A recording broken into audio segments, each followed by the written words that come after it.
Thanks everybody for joining our session today. It's called Desired State. And my name is Werner Rall. I work for Microsoft. I focus on Azure, PowerShell, Devops. And my motto in life is to try and help you use technology to empower your creativity, show you how you can build things, make things, explore things. Some of my interests: I ride motorcycles, I eat junk food, don't tell my wife, and I work on VS Code. So that's me. I'm your co-host. My name is Jason Baxter. I talk about M365, Teams, SharePoint, information governance, and information protection. And the reason I'm here today is I saw Werner's LinkedIn post around that he's presenting this, and I thought, oh, we do the same thing in M365. And sometimes there's an overflow from the other user groups, and I thought this would be a good topic to jump in and co-host with. Over to you, Werner.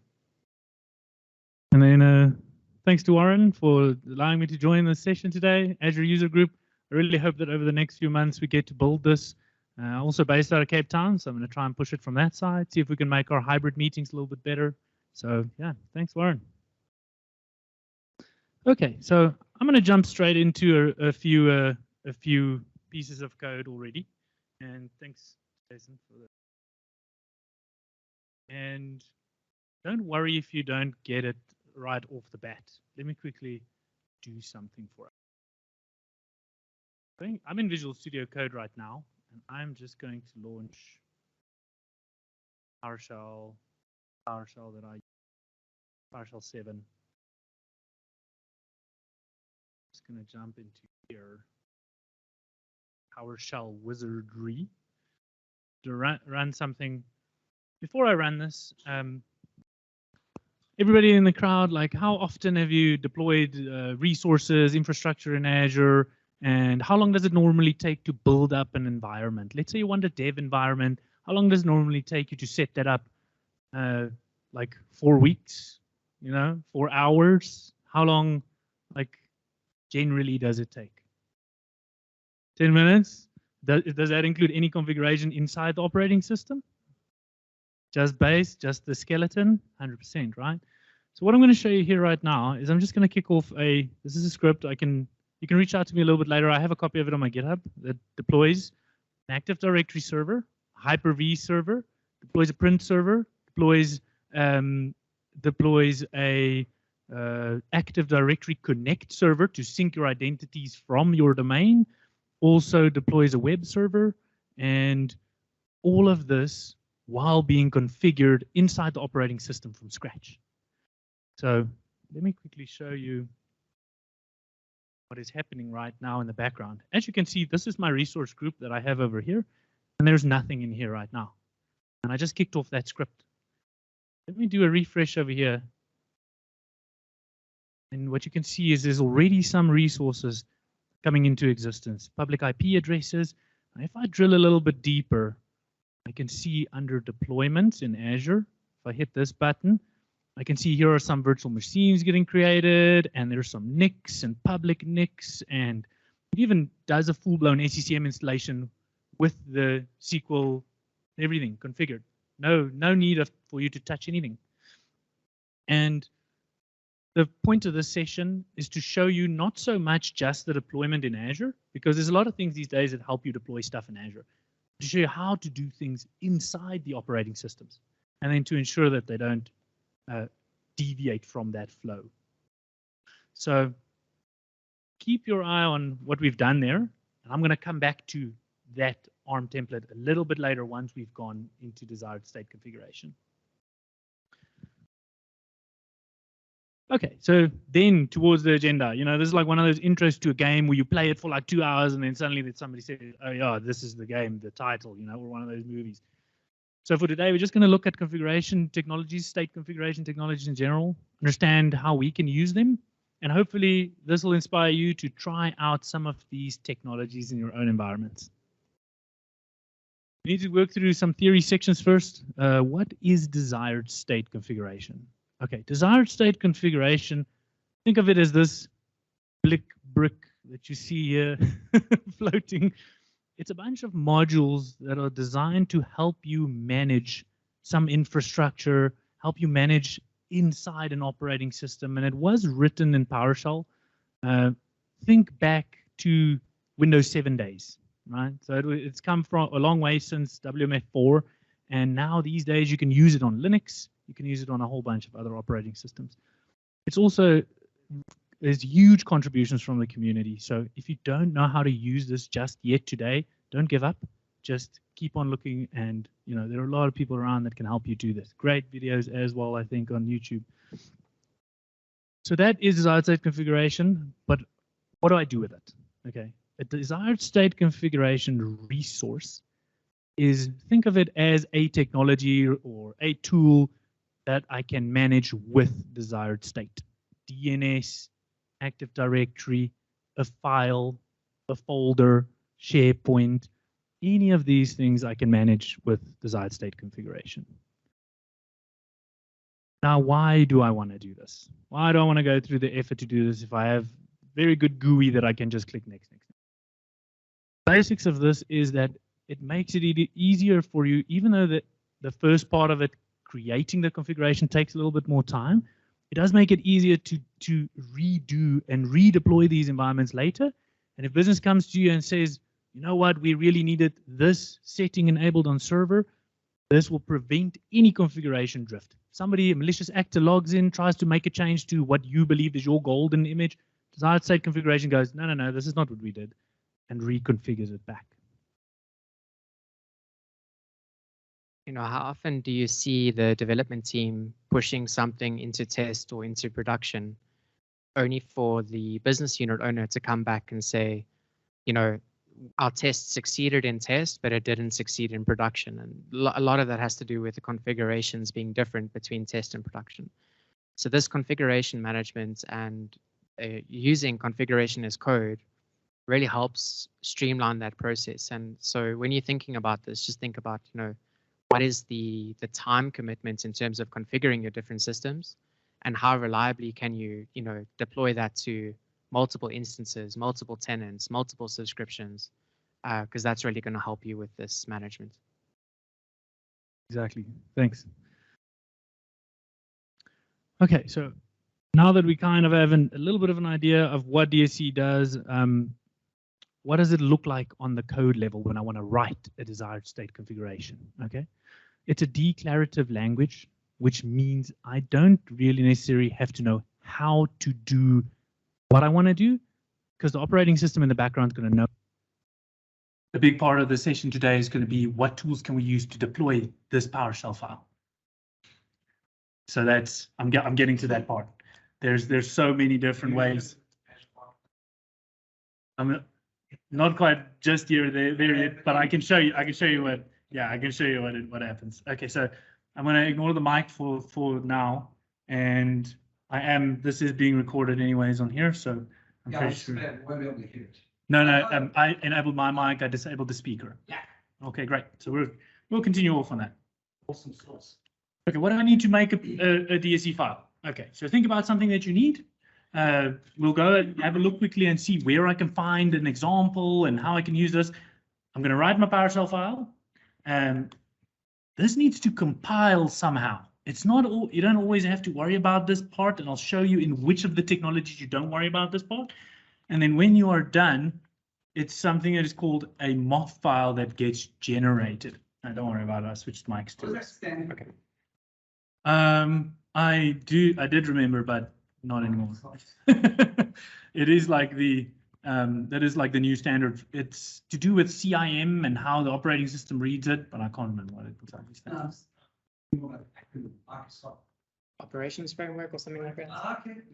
That's a guess. So for our examples today, what I'm going to do is to make it easy for all of us. All I'm going to do is I'm going to deploy a web server. Okay, anybody installed IIS before? Anybody installed the web server? There we go. So I'm going to start off by creating the configuration, just like I mentioned. Just going to call it PowerShell file. You can see I have nothing over here.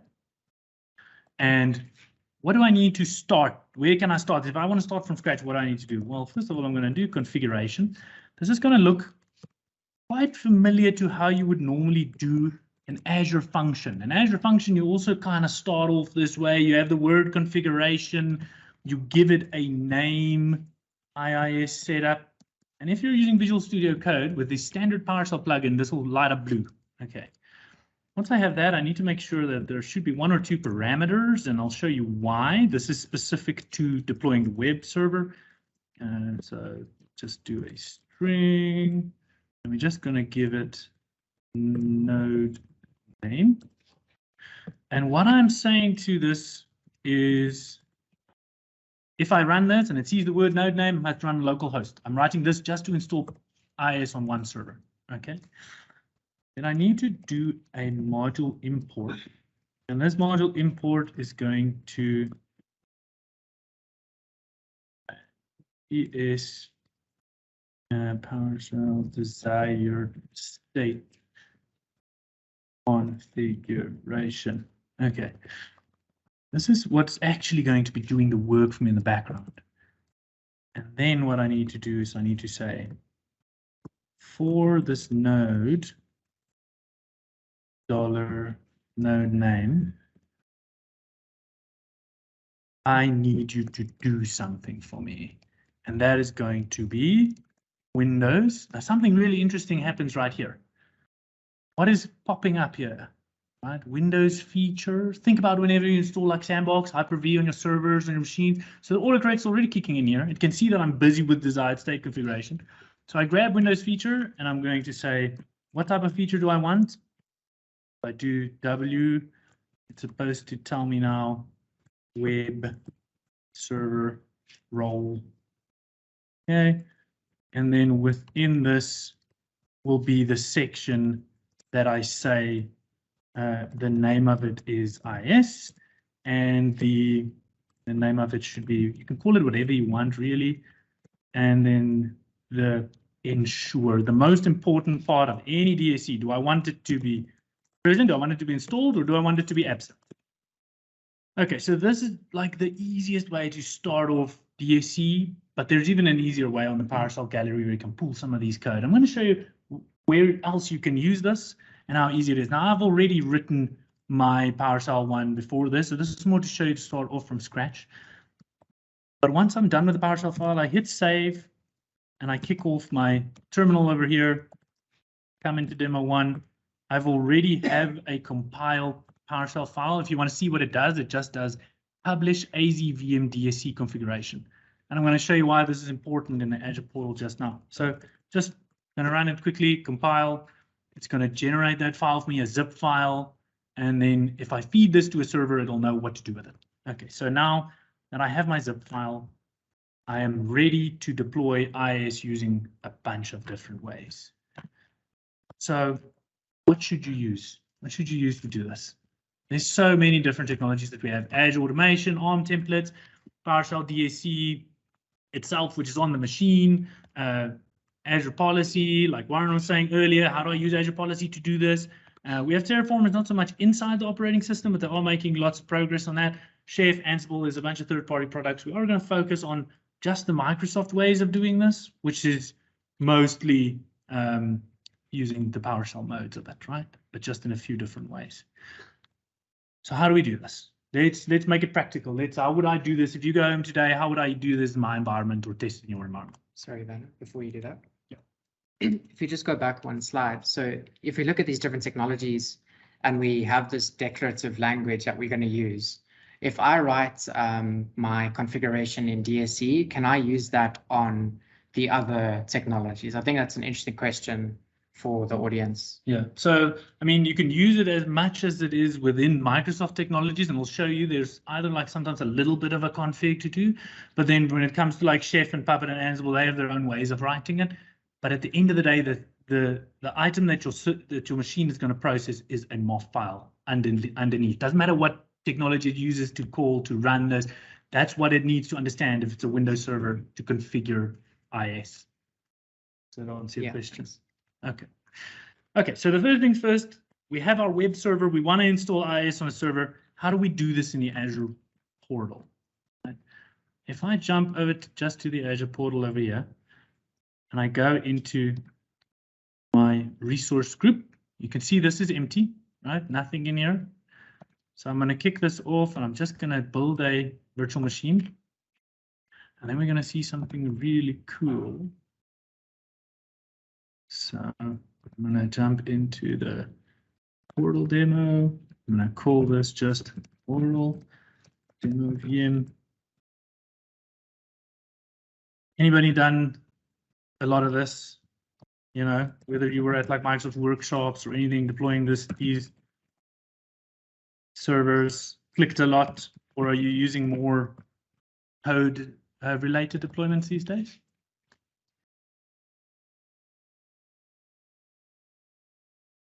I deployed a virtual network. And the way they don't give you the style blocks.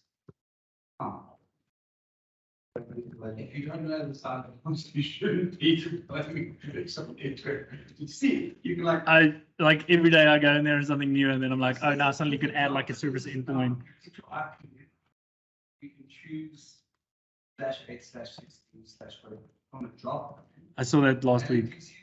Number of hosts and things like that. So, or you can choose a template if you like. Say, I want this subnet to be a bash or a file. Really making it simple. Does help to make it that simple because it does the calculation for you, tells you how many addresses it uses. Yeah, it's nice. I saw that last week. What I've done here, next, right? And then we're gonna, that's how you normally deploy a VM. The guys show you a Microsoft demo somewhere, next, and then suddenly the VM exists, okay? But I'm gonna stop right here, and I'm gonna show you something. Have you ever used this section over here, extensions? Have you ever seen this section, like under advanced? It's just one of those that you skip over to get to tags, right? That's what I do. I skip through to get to tags. This is just the extension configuration on top of the Azure VM. So get configuration is like a separate technology. I'll show you exactly where that fits in.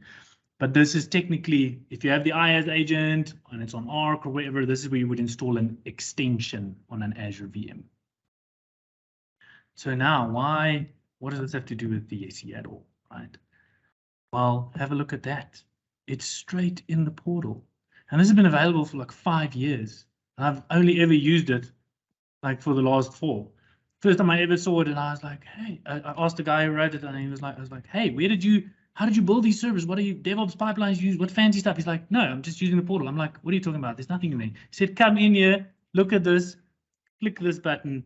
We're going to go next. So remember our PowerShell file, right? We have our PowerShell file. Okay.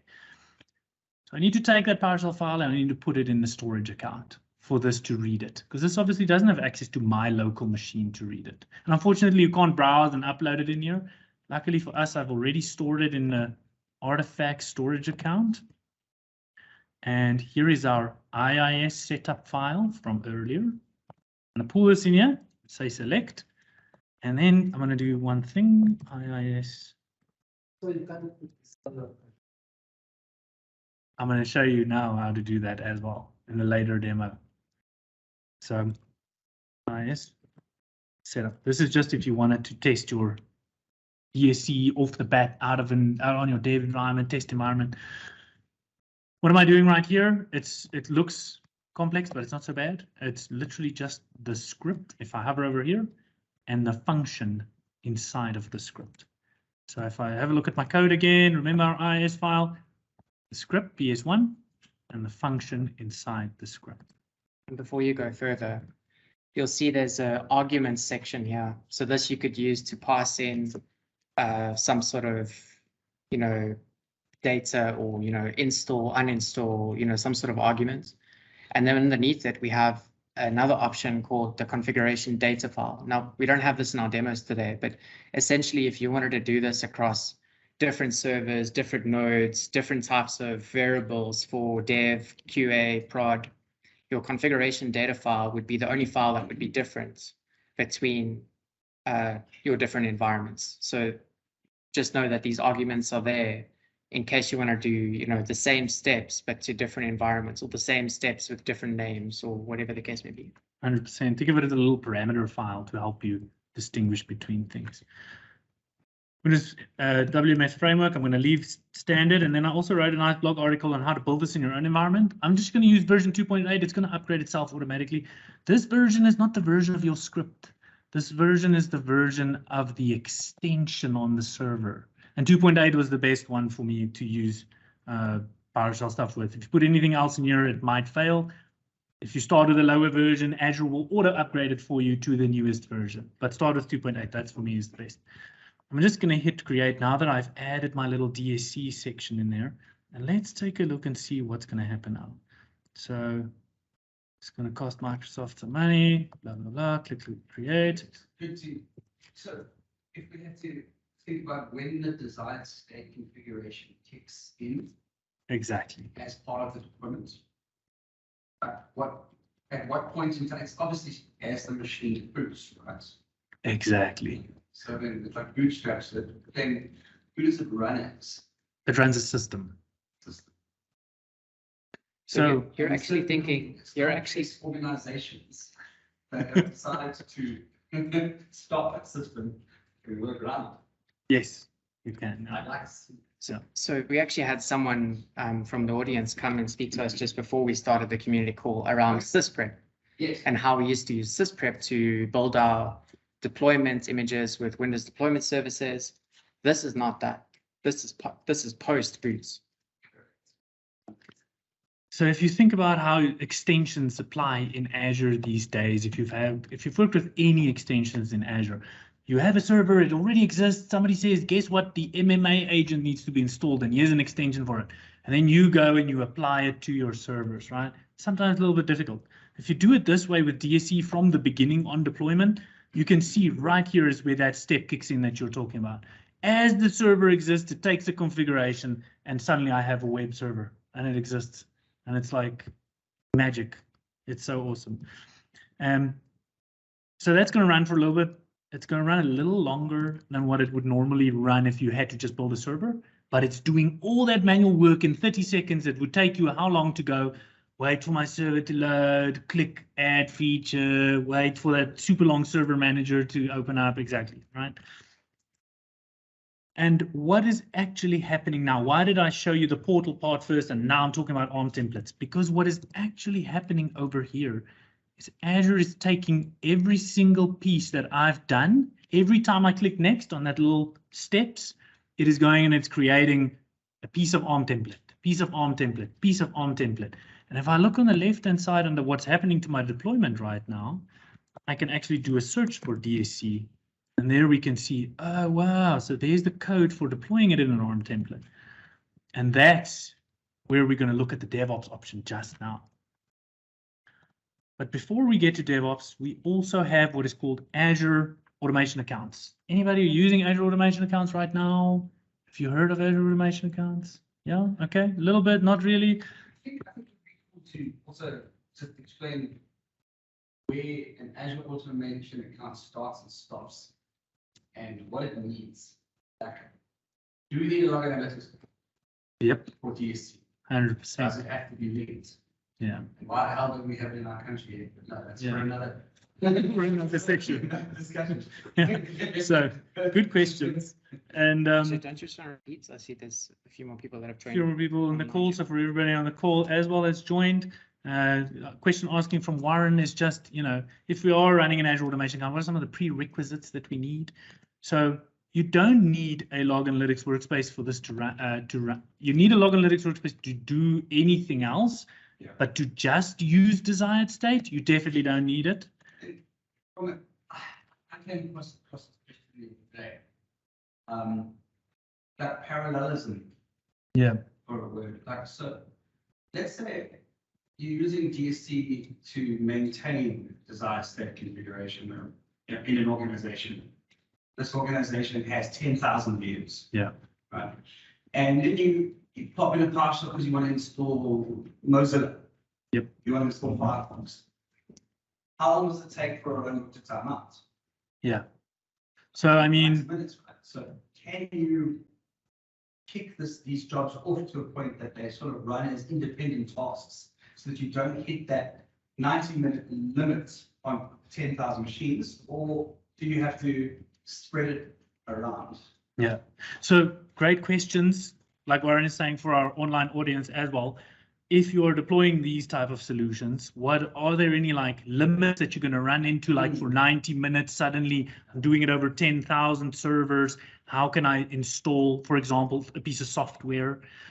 There is for jobs in automation accounts, there is a limit of 3 hours, which is called a fair use policy. So if you can't get something to run within 3 hours, but bear in mind that 3 hours is to kick off the install on the machine, not for you to do the install. So as long as the little PowerShell is run, and our desired state configuration file, you saw how small it was literally one PowerShell file. As long as it knows where to fetch Mozilla and run, it's going to run within a few seconds. Exactly, and it's going to run on 10,000 machines in parallel. Here's our automation account, and back to our original example, we're deploying IIS. Okay, we back to our deploying IIS. I've now done the PowerShell. Is there another way in Azure Automation accounts to do the same thing? So when I think about PowerShell scripts, where we started years ago was just with task scheduler, right? We would have batch files, task register, or something like that.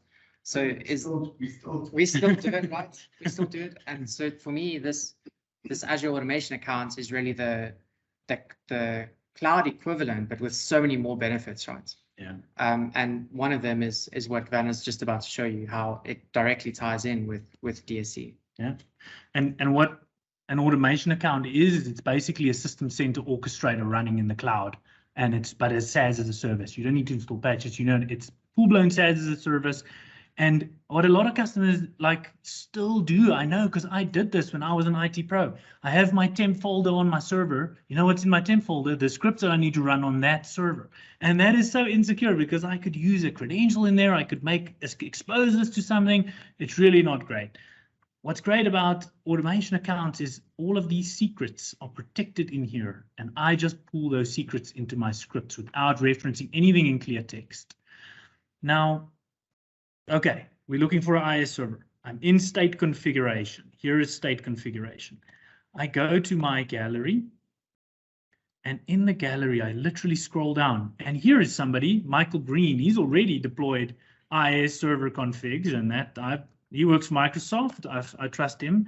I click on this. I can see company name. Yeah, I work for Microsoft. I can read through the specific code. And if we have a look here, what's he doing?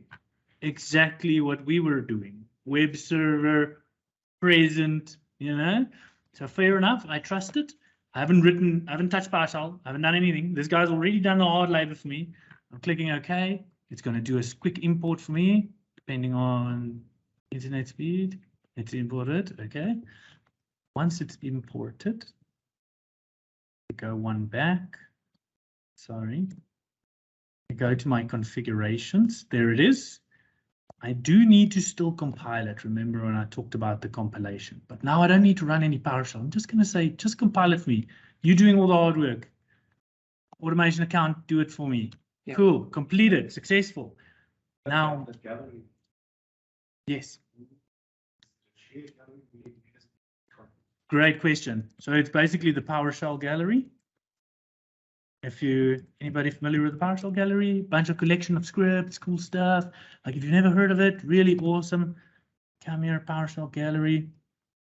And here I can do something like DSC, or I can filter on DSC. So when you go back today, think of a problem that you're having in your environment where somebody says, audit findings.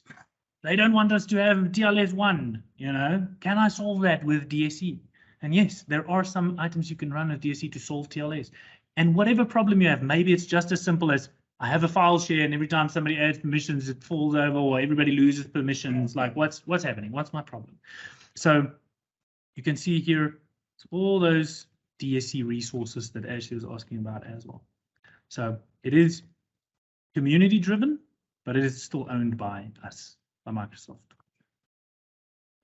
Okay, the last thing I have to do, I've done the PowerShell portion, not really, I've just grabbed it from the gallery, I've compiled it.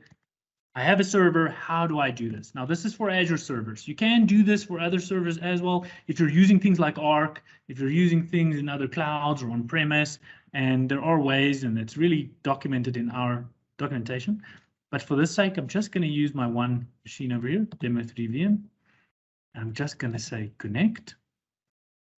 Now, when I click connect, it's going to ask me, what do you want to configure here?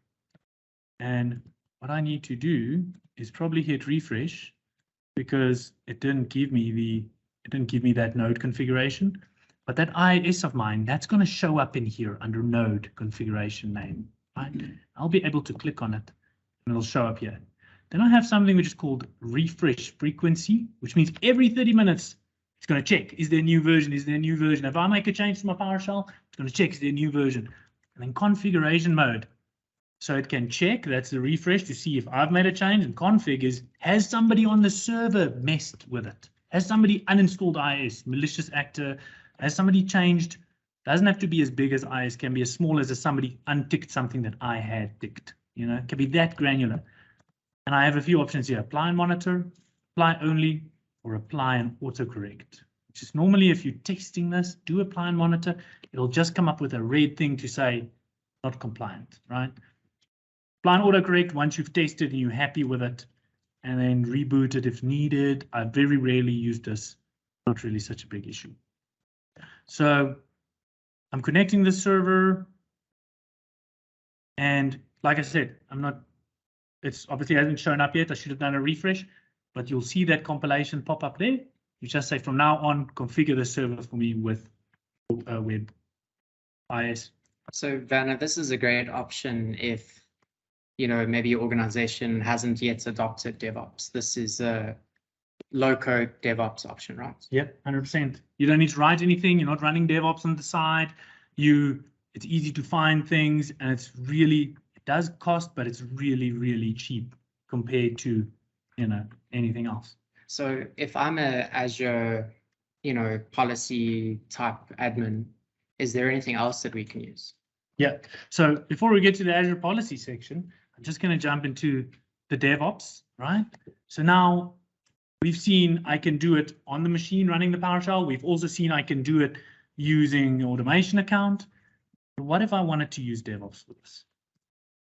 Now, I had to explain earlier that, do you remember our ARM template, right? We had an ARM template, and that contained all the little pieces of code for deploying our solution. If I look over here, I have my JSON file, which is that same ARM template in Azure. And here's just a bunch of stuff about the server. But if I come down here, I can see, oh, wow, here's the IIS setup. And then secondly, I also have a parameters file, which contains my password, my login. I mean, don't put your password there. I'm just doing it for the demo. But, you know, Ashley will tell, I've got a security guy here. He'll tell all of you to never, as long as he doesn't see any passwords in this demo. But the second thing I need to look at is my YAML file. Now, YAML is interesting. It's what you use to build pipelines in Azure DevOps. And what I'm saying in YAML over here is, please go to that resource group. Please build it for me in this region. And then please use this service account to do it in Azure. Okay. And also I have one section over here called incremental. And this is just to say, if I did rerun this every day, please don't go and delete my server and reinstall the stuff. Just run the one section, which is just run the DSC. Just run the configuration that I already told you about.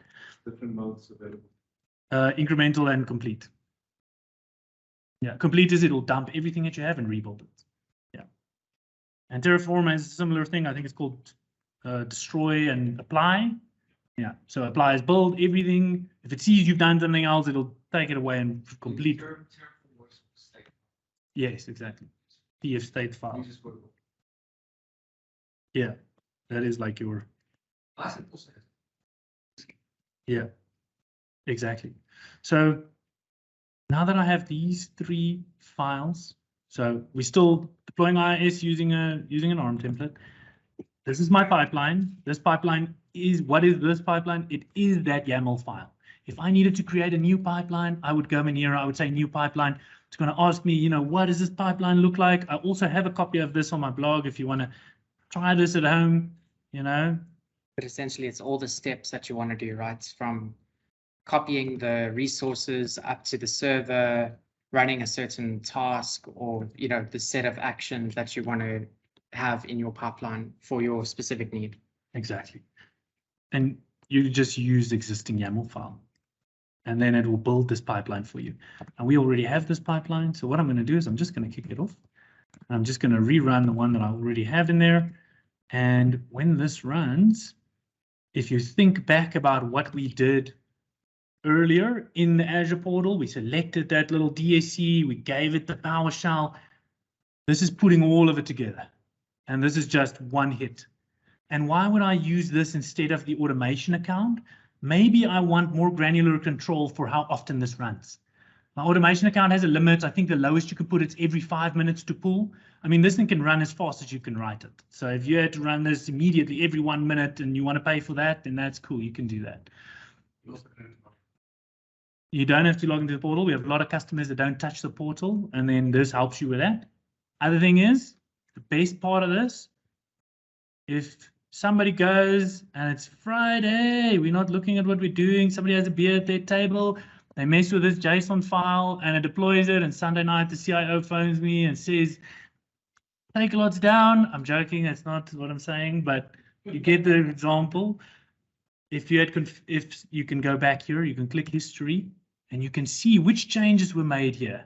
This is what I did yesterday. This was what I did Friday. So you see exactly what changes were made. So you store all your files in here. You also create a separate folder. You store your little PowerShell files in there for your desired state, and everything's undoable. If I can use that word, it's a special word. Okay, so now that I have this, okay, I've shown you that this is doing something. Okay, what does it look like in the Azure portal? If I go to my resource groups, and that pipeline is running, let's have a look. I think Warren has seen like 1,000 of these pipelines in his life. If I look at my DevOps demo, So we have a guy that works with us for companies. Been there for about 25 years. Okay, and there was this pipeline that was built for a public repo that deploys blockchain inside of AKS.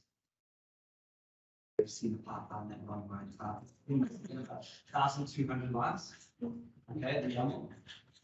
And he actually rewrote the thing with updated version of Kubernetes and different sources and stuff. He actually got it right again. Actually, like 1,200 lines of YAML is enough to make somebody cry. you have a look at it. Like space, to what Warren is saying to everybody that's joined online, is we have somebody that deployed a pipeline of about 1,200 lines. Now to show you what our pipeline for today looks like, it's 25 lines. Yeah. So imagine, and I promise you, if there's one white space or something out of place, this pipeline will not run. It will not. It'll just give you some random error that you've never seen before in your life. It'll say formatting error, and you'll sit there for the next 4 days, smashing your head against the wall. So be very careful when you do this type of stuff. There are a lot of templates for it. Start off with a template. My best advice is use Visual Studio Code, because there's a lot of times in Visual Studio Code, there'll be a little, I can even show you in PowerShell. Have a look at my, I don't have any errors in here. If there was something wrong with any of my PowerShell files, it'd be a little yellow. This will light up yellow and it'll say one error found in your script. This is not a good way to do it. Maybe try it this way. So if you are writing this type of code, use VS Code and look for the extension associated with you trying to work with. Like we say in YAML, there should be a YAML extension that will help me write better YAML. Oh my goodness, done right there. 9.6 million downloads. Helps you write YAML files. Okay, so back to our what the pipeline did. So the pipeline is still doing it. It's deploying my virtual machine, and it is deploying that PowerShell DSC that I wanted, installing IIS on top of. So like you see, that's how you would do it. And I have a step-by-step to do this on my, I keep on calling it my blog. It's the tech community blog, but it's you can find it on my LinkedIn and everywhere. It's just aka.ms/me. And it's over here. There's a 4-part series of how you can do this. So really cool if you want to build any of the stuff I'm showing you today. There's also a bunch of wikis for the different resources. So let's say you want to learn how to do this for SharePoint, or you want to learn how to do this for SQL. There's normally a GitHub repository for the actual resource, so the module that you would use for that technology. and sometimes there's a wiki. I just helped rewrite the SharePoint one, and there's a lot of steps in there on how to get started, and it's the same for the other communities as well. So what does it change inside of SharePoint? What does it do? You're going to have a look at the Whatever in our step or presentation. service that you want to configure, right? I'll show you now. There's some great demos coming in. The last two sections that I have for you from the Azure side, Azure Policy. Anybody using Azure Policy right now? Familiar with it? We have one winner over there. Azure Policy is a great tool to audit stuff in Azure, to see if you are compliant. We have a bunch of security recommendations in there. If you use Azure Security Center, Azure Policy will pull in the recommendations automatically. And this is cool, but it only works on top of Azure. Doesn't work inside the operating system. If an auditor comes to you and says, you've installed ACCM, but your SQL password, everybody's global admin, whatever, doesn't work. So now Azure Policy Machine Configuration is a way to write something, and without an automation account, without Devops, without anything, you just add your little config, same as that little PowerShell file, into what I'm going to show you right now. So our last demo, how do I use Azure Policy Guest Configuration? There's quite a small commandlet that you use, new configuration package. What's interesting is see it like I'm off. We've been talking about it on this entire session, but I haven't shown what it looks like. So if I take my original,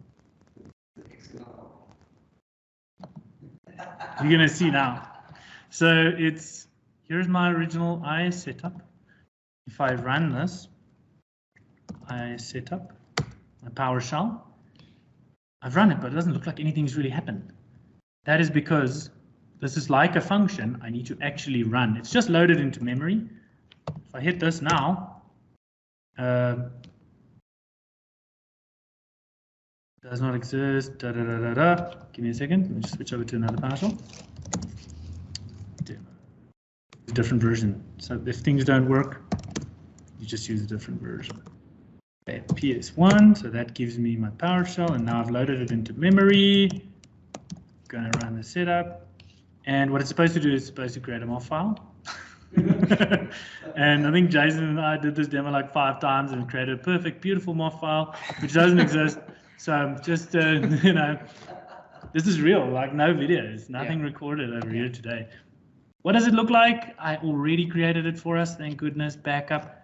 This is what a MOF file looks like if I had to look at it. Not really nice to look at.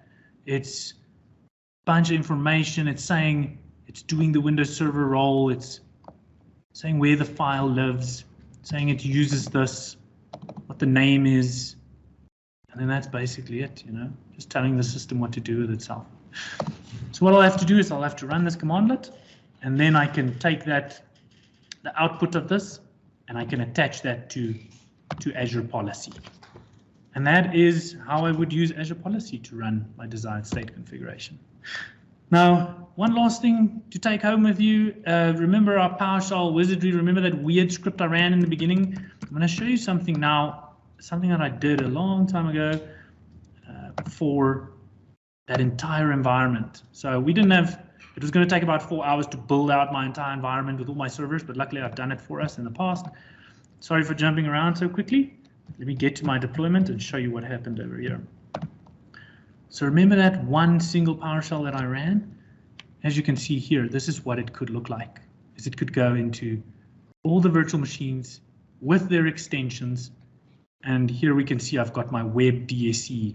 Now if I look in what is in web DSE, let's have a look at my PowerShell wizardry. So it's a zip file. That's what it was originally, just like mine, zip file.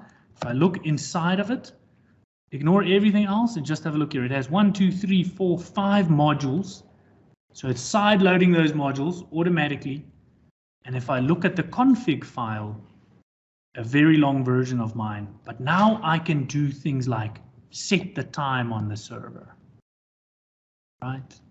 I can disable, if you ever logged in on Windows Server 2012 server and you try and go to Internet Explorer, it's just only for admins. And then you open up Server Manager and you click that little button off, and then you go back and now you can access the internet, right? This does it for you automatically, disables it, joins the domain automatically, creates a folder, downloads files. So you can do so much more. Installs IIS, installs a website on top of IIS. So if I have a website already, boom, in here. So now this is not to, you know, make it seem, you know, hectic. It's just to show you what is possible in the end if you link all of this stuff together, you know. Really So cool. I have a question for the audience. How many of you have done a DR process, you know, where you document every single step or every single click or every single part of your solution so that you can redeploy it in another environment? You know, before the days of virtual machines where you could just say, you know, clone this machine to another machine. This is the next level of that, right? Because you're automatically deploying all the pieces of your solution through code. And if you didn't have a backup, you know, this could be that backup. You know, you have all the code, you have all the configuration, you can declaratively apply it. Yeah. And without having 20, 30 gig VHD files, right? Before I... We have customers that rebuild environments daily. Exactly. Just like I say, pre-prod environment that has to be of exactly the same spec as the prod, because they want to load test it and they want to make changes on it. So it's like running two prod environments, right? So instead what they do is they spin it up at 6 a.m. in the morning, and they just trash everything 5 o'clock at night, which means that they're actually saving like, what, 15 hours of runtime. More than half. Their cost is insane. So just to reiterate that for everybody that's joining online, you could completely rebuild your environment from scratch using just DSC. Thank you so much. We're going to switch over to something interesting, a little bit different. That's available. Do you recommend deploying on IIS or on app service? Which one is better? Like now, do you need to spin up a machine and deploy all the things? I would definitely say try and go software as a service as much as you can. Like it's just gonna, the faster you get there, you're gonna eventually want to go there anyways. Nobody wants to patch servers. You know, nobody wants to be the person that started up a server only to get compromised because you did, you know, something. I would say try and go out as much as you can, but if you're doing like an Azure migrate and you just want to get to the cloud, then get to the cloud. If it's a VM, it's fine. We can swap you over, but get it. If, for example, I had a customer whose all their on-prem hardware was dying, like it was, they didn't pay HP, their licenses, and then they tell me it's a place out in the bush that has a 10 meg line, and they need to push 40 gigs. And I'm like, okay, you know, what do we do now? And then we tried here and there. They wanted to send hard drives there. It was running on VMware. And eventually we just decided, let's just try. And we just ran Azure Migrate. And Azure Migrate copied all of that with their 50 telecom outages a day, copied all that data into Azure. We started up on virtual machines. And then a few months later, we swapped over to SaaS and all these things. So just start, but you know, there's so many conversations for, should you do a VM, should you do this? I'd say go SaaS as much. Just hard. Yeah. That's it. We're in a situation where it requires .NET Framework 3.5 or something. That's it. So like, this is good, right? Yeah, exactly. Yeah. And that's where DSC can help, yeah. Yeah. Okay. Is guest configuration is part of DSC? So like you saw in the Azure policy section, that was guest configuration, yeah. So within the operating system. Okay, so I believe that you can take on-prem group policies and convert them into master. Yeah, yeah. Is that possible? Yeah, so there is Customers have requirements where they still need their on-prem baselines. 100%. So there are ways that you could also do it in Intune as like a GPO analyzer, and it generates a few files for you. I have had this question quite a lot. I know it's easy for the 365 one. I can't remember. It doesn't do like an auto configure for you, unfortunately.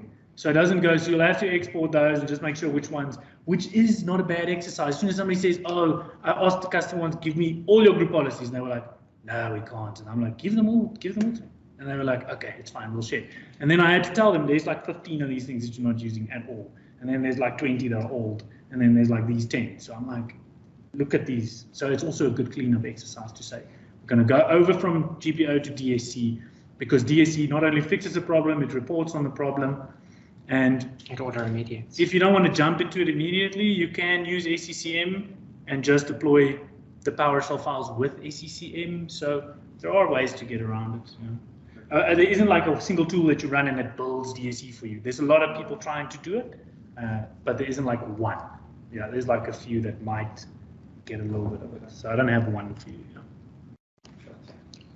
Okay, so I thought this would be pertinent to the Azure group as well, because there's a lot of customers that have a single person doing multiple roles. And especially when you start working with extending M365, you end up in Azure as well. So I wanted to take you through the DSE resource called Microsoft 365 DSE. And again, it's an open source solution. It's a framework which helps you manage M365. And it enables DevOps scenarios for, managing and controlling your tenants. It's also available in the PowerShell gallery, as you saw before. What's key, if you just wanted to get started, you could open up your PowerShell and run install module Microsoft 365 DSE, and that would install the module. In order for you to use this, we recommend using PowerShell 5.1 or 7.1, and this is because it has some key components in that version of PowerShell. There's a really nice website called Microsoft365DSE.com. It is full of user guides, YouTube videos, tutorials, and a lot of the imagery in my slides today actually comes from the website. So M365 has a lot of products, right? It's 30, 40 products. It's Teams, SharePoint, Azure AD, Exchange Online, and there's a big difference between a control and the data, right? So I wanted to point this out, that there are different planes in which you would want to build a policy for. You want to build a policy or some sort of config file to turn things on or off, or to generate certain sites. But think about how if someone logs into Teams and they create a new team, that process is uncodable. That's coming from the end user perspective. That more falls on the data plane than the control plane. But something like a sensitivity label, a tenant setting, a transport rule, those are things that you're going to create and set up. So we play in the first layer, and I'll just switch back into between these so you can kind of read through the different names. But the idea is that anything that is a setting is something that we would want to target, and anything that is a data is something that we would want to try and avoid, or is considered less ideal. It's not that you can't do it, you can still do it, but think about the implications. You're going to control this using a config. What happens if somebody just wants a new team or a new planner or something like that? And we can even take it like a level, like if you think about like Office 365 and mailboxes and stuff, you log a change control over the weekend because your boss says we need to see external companies. You go in there, you tick the little button, external companies, and then yeah. So this is exactly what that's for, is to take a complete backup of everything, and then we have that as your backup. So you create like a baseline for you can say voice routing, so like numbers and things like that as well. Exactly. That is so cool. So I wanted to get a show of hands. How many of you have a backup of your config of your M365 tenant? Do you have a backup of your config? Do you have any sort of DR? www.adpoint.com. Okay.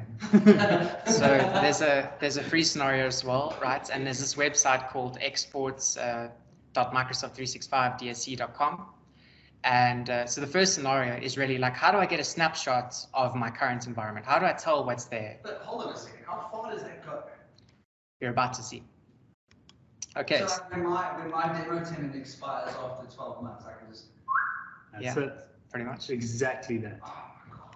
Okay, so if you don't have a backup, yes. Stressing about losing Losing all your little users there, Keanu Reeves and all your special users, Yeah. Tiger Woods. I've had that tenant for like, let's say, 10 years or whatever from my MVP days, and eventually when the E5s expire, I have to Start move some again. things around, Yeah. So you can use DSE for exactly that, right? Oh, that's So this is what the website looks like. You go to the website and you start choosing through selection modes, right? Whether you want a light config, certain components, maybe the entire SharePoint section as an example, the entire Teams section, and you click generate. This gives you the PowerShell command that you're going to run in your export M365 DSE config. I'll let this play through another time. And it's going to start connecting to the different admin centers. So you would need to have the roles as an example, Exchange admin, SharePoint admin, global admin.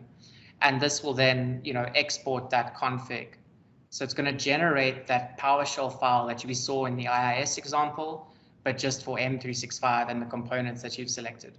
Now, right at the top of this, we have some options like a light configuration, a default configuration, or the full configuration.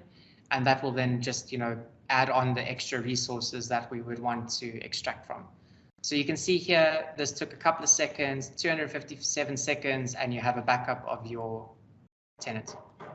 Is that cool or what? Insane. And you didn't even have to write PowerShell. Yeah. Like everything I told you about DSC, you just click the button here. So you could, like for company mergers and things, right? So yeah, finance company A buys subsidiary company B. They wanted to abide by all the same policies rules and regulations. They export their config and then just apply it on the other side. Or even vice versa, if there is something in their tenant that works better than in yours, and you like, give you an example, like we could never get external sharing to work, and all the server and stuff. Yeah, just export and say, oh, these people put it right the first time. What must I change? What little tick must I tick for this to work? What must I do? It's exactly. This is generally like to get your tenant compliant and stuff is generally like a 3-week engagement. Yeah, exactly. Like, okay, cool. Yeah. So scenario 2 is comparing, right? And so we have already our old source PowerShell file or our config file. We'll compare it to the destination file. So maybe this is Tailspin Toys tenant versus Contosa tenant, exactly as Warren was saying. And we run the command new M365 Delta reports, and that generates either an HTML file or an Excel file. Here you can see each individual property for the sections or the resources, and what's the source value or the destination value. And this helps you get an idea of how different the different tenants may be. Is this cool or what?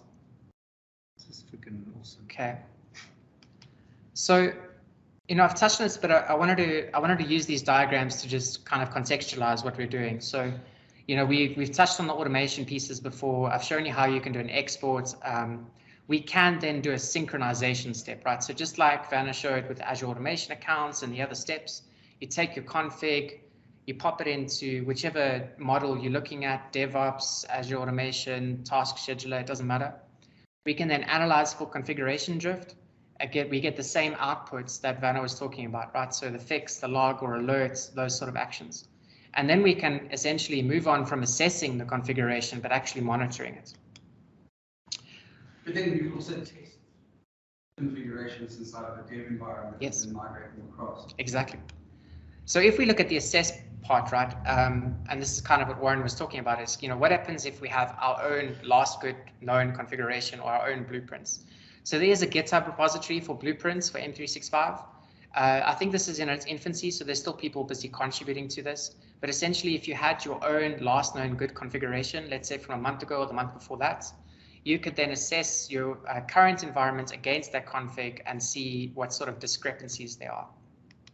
So let's take this a step further and say, what if we wanted to do this for tenant A or tenant B? Same thing, right? We'd export from both tenants and then use the discrepancy report to generate that. I just wanted to pause on the report so that you could see an example of what it may look like. So this is the HTML example. So it's generated a really nice user kind of look and feel. It's giving you a table of contents. So if you had different resources or different pieces of the configuration that would be different, you'd be able to click through the different table of contents, and then it gives you a nice table where it shows you the current value versus the blueprint value. And then it also has, if you look at the red and the yellow blocks, you can see that it's even giving some sort of recommendations to say, hey, we don't recommend you allowing external participants to request control because that exposes your organization to threats. So it's starting to come through and give you some best practices. I wouldn't say it's necessarily going to cover every single best practice, but it is going to start coming through in these reports. So scenario 3 is around monitoring, right? So we saw some examples in Werner's demos, and I wanted to deep dive a little bit more here. So here's a quick screenshot of us changing something in the Teams admin center. So we've just turned off private calls for an organization, and we're running our test DSE configuration command and detailed. This is then going to take the config, test it against the tenant, and then output which resources are not in the desired state, right? So here we can see it's the Teams calling policy that's failed. And this would then log out to a log of your choice, right? Think of log analytics, think of event viewer. In event viewer here, we're seeing a specific log called M365 DSE, and then different events of warnings showing, hey, the Teams call policy, the allow private calling is currently set to false and the desired value is true. So this is really powerful if you want to analyze your configuration drift, see what's changed, and do continuous monitoring for different parts of policy to see what's changed and when was it changed. So Werner's example rings true again. Somebody changed something on Friday, on Sunday. How do we troubleshoot exactly what changed? This could be a method to do that. This is made Office 365 so much cooler. I'm glad to hear that, Warren. No, because all things considered, if you look at how far we've come, we've done a complete 360. So before, let's say you look Teams direct routing, that first came out, there was only one way to admin it, and that was through PowerShell, right? Then what we did was we made it super easy for everybody to make changes, and we created what we call a Teams admin center. Mm-hmm. And now we're like, oh, people are breaking things. Let's go back to configuration. Yeah, exactly. I think it's very cool. Okay, so what did we? Is there a way to, so when you pick up those discrepancies, is there a way to automatically set it back to the desired state? Yes, absolutely. So inside of our configuration file, and during that automation process where you're saying, apply and monitor, apply and remedy, that is where that action would take place. So with apply and remedy. Yeah, apply and So you would. Will that appear in the report that the discrepancy was picked up and then remedied? Exactly. It'll actually log it out here to say that it's auto applied it. That's why you'd also, this should run on a, rather, I would say, a server as opposed to running on the workstation, because this is going to go into an event queue or somewhere. So you want to log it somewhere of your choice, so it's easy to consume. So does this stuff also work for issue? Yes.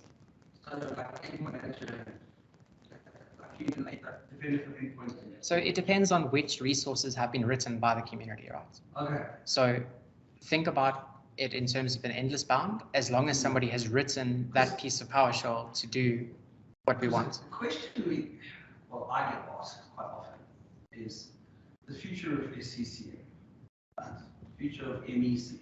Right? So from a server perspective, I know that story because that's ARC, that's Update Management Center, that's DSC through all of that stuff. But then, I never really have an answer from an Azure perspective on what the desktop side of SCCM is going to look like. And I think that's quite important. So the first thing I say is Intune. Yeah. That's it, right? Yeah, exactly. Software management and things like that, you hear. Yeah. Right? So. And I took out a more difficult example out of my sessions just because it is these concepts I know they it takes a bit of time to process because it took me a bit of time to process and learn how to write DSC anyways. But you can get to the point where you can actually download an exe file and install it with DSC, like you were asking about Firefox. But then to take it one step further, if anybody heard of Chocolatey or PowerShell Get package managers, right? I love package managers. I have a backup of all my packages. I don't when I get a new laptop from work, go install Office, install. Yeah, I literally hit one PowerShell, boom. I walk away for 3 hours. It goes, installs 50 things, and then I just go, okay, there we go, happy. So exactly what you're saying. But when it comes, so just remember, this is all M365 right now. There are some AIP stuff and here and there. it does open the door for Intune, but when it comes to like, do I want to back up my group policies or stuff like that, you can do a combination of this and DSC that's already ready by the community. Yeah, exactly. So to take you full circle, we've gone from automate all the way to reports, and you know, this all starts with the export, and then we can end up with two different types of reports, right? I showed you the HTML example. The Excel file is exactly the same, and it's the same information. It just doesn't have the pretty look and feel like on the HTML. Okay, so let's take this to a real life change management. How many of you struggle with change management in M365? Anyone? Okay, so let's have a look at how this might apply in your org, right? So we'll have different audiences in terms of the business units. We might have a system admin who wants to automate the change management process and, you know, do this consistently and repeatedly. We might have developers who want to clone our existing tenants and test their code against it in a safe space, right? In M365, that's quite difficult to do because you either need to purchase a second tenant or you need to take the config from prod and apply it to your developer program, right? And then we have the third one, which is normally our end user experience managers or site reliability engineers that say, you know what, I really want to monitor our M365 environment to make sure that there's no configuration changes so that the end users have the same consistent experience, right? And I really want to have backups of my different configs so that I can see what has changed. So we can do this with Devops, as Werner showed us before. We want to write our different entities into code. We would submit our pull requests for a change review, and we'd automate this with our deployments via pipelines and actions. So let's go a little bit deeper and see how this works, right? Let's say, as an example, our developer comes to us and says, we really want to enable the public CDN. The public CDN helps us scale across regional solutions. So whether we're building a website with large files, this would copy the files to all different regions, right? The system admin says, no worries, I'm going to submit a pull request for our review, right? This is what the pull request would kind of look like. So this is a resource for SPO tenant settings. Here you can see all the different properties and their values. So the system admin would come in here, he changed that value from false to true and submit it into GitHub, right? The change advisory board, we then log our change. This is what we're changing. We're changing this one setting. This is our rollback plan. And hopefully they all approve and unanimously agree on our change request. This then can kick off our build process. And so inside of our build process, we can then push the changes to our dev tenants. Mentioning before, you know, you can sign up with the M365 developer program for your org. You can purchase a second tenant. And we can go through this process where, you know, we take changes, we push it to dev, send approvals to the dev team, we send the next change to the QA tenant, we send that down to the QA team, and so forth until we get to production. So we want to automate this, and how we do that is with branching strategies. So we might have a main repository, and we'd have a fork that an admin would then, you know, take a clone of that code so that he can modify that. You'll see here I've got a file name called master DSC config.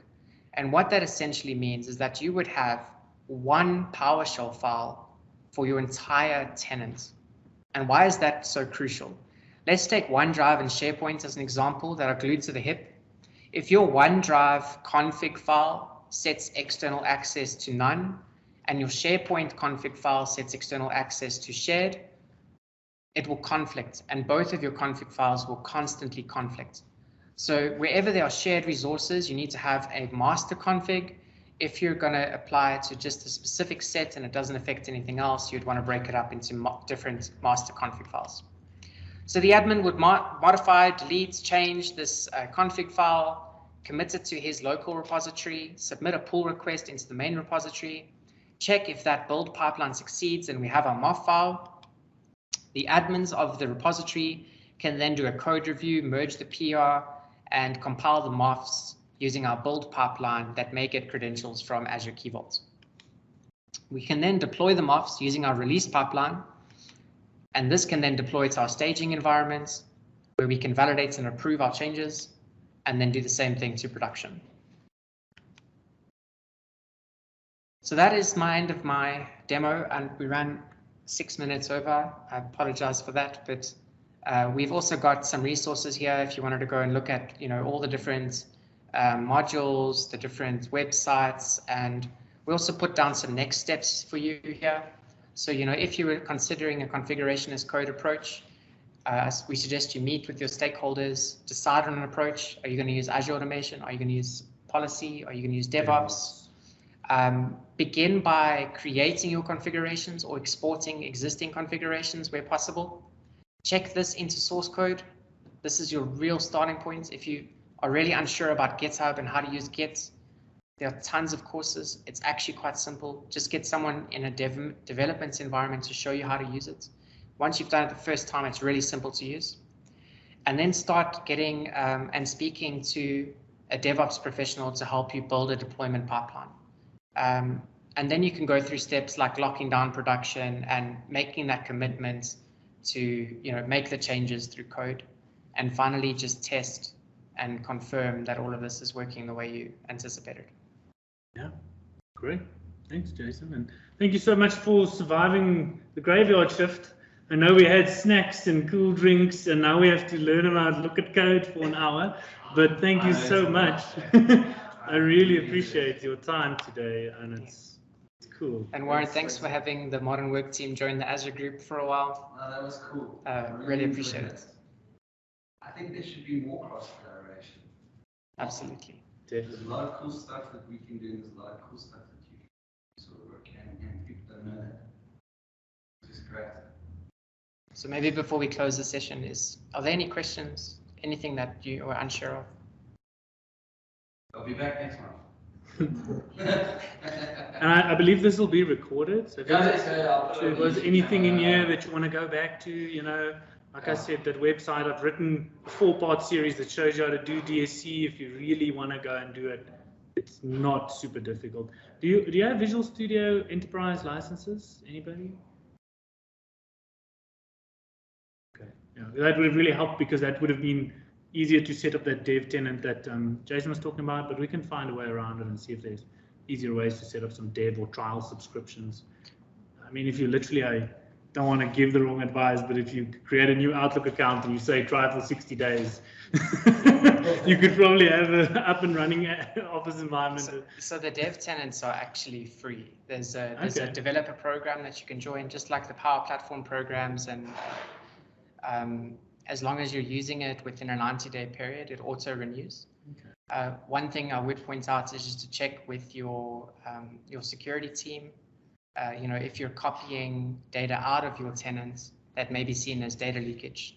So you need to just work through that internal process and make sure that you're complying to your security policies.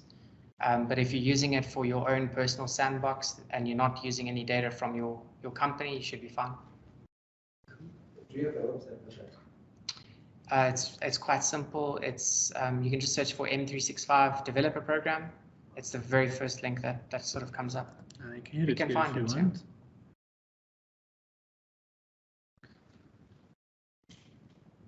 If my laptop doesn't die.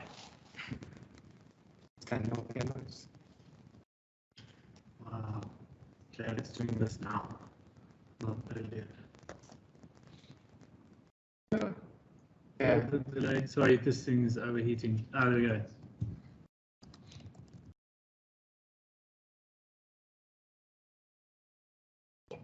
So it includes a full E5 developer subscription that you can use to create your own environment. And it also has sample packs. So it'll create 25 users. It'll create emails that are inside of those users. It'll create calendar entries. It'll create SharePoint sites. There's a whole bunch of different actions here that you can just sign up for. It asks for a few information, contact info, and I've been using mine for about 3 years and it's never expired. Just by logging in, making a few changes, testing something. Do you still get Azure credits with your Visual Studio subscriptions? Yeah, definitely. Yeah. Yeah, this is a separate subscription. But even with that, if you had to log in to like My Visual Studio, you can even do very similar to this as well. There's a little tile that you can click, enable a different tenant.